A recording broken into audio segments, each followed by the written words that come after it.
पुराना दलहरू के भन्छन्, चुनाव मात्रै होस् अथवा संसद पुनर्स्थापना मात्रै होस् कि तिमीहरूलाई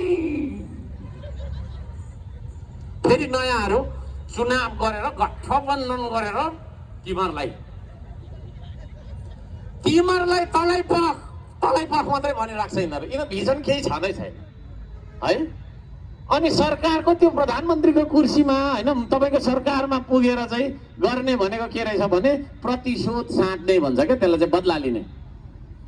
पुरानोले भन्छ नयाँहरूलाई पख पख है त तिमीहरूलाई पख पख लिस्ट तयार गरिसकेको छ। फेरि नयाँले भन्छ उनीहरूले पनि लिस्ट तयार गरिराखेकै छ होइन। यो देशमा होला गल्ती गर्नेहरूलाई कारबाही हुनुपर्छ, तर यो देशमा प्रतिशोध चाहिएको हो कि प्रगति चाहिएको हो है। अहिले मलाई यस्तो गरेको थिएँ ढुङ्गा हानेर तँलाई पख उताबाट पनि त्यही मान्छे धेरै त्यो प्रतिशोधको ज्वालामा जल्यो भने उसको दिमागले काम गर्दैन है। तपाईँ पनि यहाँ बेसरी रिसाउनु त तपाईँलाई केही पनि लेख्न आउँदैन, केही पनि बोल्न पनि आउँदैन, रिस मात्रै उठ्छ, आँखा पनि भरे देख्दैन होइन। कि त आफूलाई चोट लाग्छ कि त अरूलाई चोट पुर्याइन्छ। यस्तो खालको राजनीतिले यो देशको निकास गर्छ। पुरानोले जित्यो भने पनि दुर्घटना हुन्छ। लेखेर राख्नु, हर्क साम्बाङ झुट बोल्दैन है। म रुखो चाहिँ बोल्छु तर झुटो बोल्दिनँ है। मेरो स्वभावै त्यही हो। म चिल्लो चाप्लो गर्न तपाईँलाई यस्तो उस्तो गरेर फास्लाङ फुस्लुङ गर्न आउँदैन।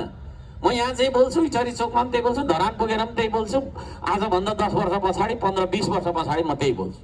तर यहाँ चाहिँ कस्तो छ भने मान्छे यहाँ चाहिँ जे मनपर्छ त्यो सुनाउने, टिचरीमा गएपछि भन्ने उता छैन, ठाउँै पछि तपाईँको दिनै पछि चेन्ज गर्ने।